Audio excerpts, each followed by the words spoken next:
அணியே, எவ்வளவு சோகங்கள் வந்தாலும் சோதனைகள் வந்தாலும் இன்னல்கள் மட்டுமே உன் வாழ்க்கையை சூழ்ந்தே இருந்தாலும் உன் சாயப்பாவிற்கு பூஜை செய்வதற்கோ எனக்கு உணவளிப்பதற்கோ மறந்து விடாமல் உன்னுடைய தினசரி வேலைகளை நீ செய்து கொண்டுதான் இருக்கிறாய்.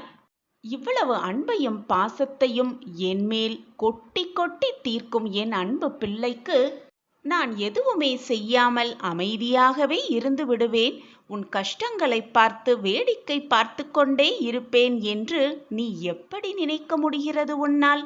உன் சாயப்பாவை அவ்வளவுதான் நீ புரிந்து கொண்டதா? உன் சாயப்பா அப்படி அல்ல என் குழந்தையே.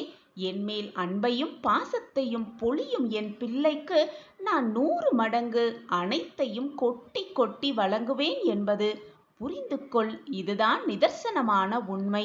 இதுதான் உன் அப்பாவின் வாக்கும் கூட. என் வாக்கு என்றைக்கும் பொய்யாகாது குழந்தையே.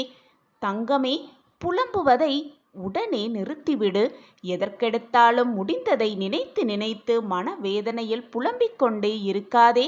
நீ புலம்புவதை நிறுத்தினாலே உன் வாழ்வில் நீ சிகரத்தை எட்டி பிடித்தே விடுவாய். உன் கண்களில் வழியும் நீரை ஆனந்த கண்ணீராக மாற்றுவதே உன் சாயப்பாவின் பொறுப்பு. மனவேதனையாக இருந்தால் என் கண்களை நன்றாக உற்றுப்பார். என் கரத்தை நன்றாக இறுக பற்றிக்கொள். என் காலடியில் முழுவதுமாக சரணடைந்து விடு. அனைத்தையும் நான் பார்த்து கொள்வேன். உன்னை விட்டு ஓடி சென்ற வெற்றியெல்லாம் மீண்டும் உன்னை நோக்கியே வந்து தீரும். அதை உன்னை நோக்கி திருப்பிவிடும் வேலையையும் உன் சாயப்பா பார்த்து கொள்கிறேன் என் குழந்தையே.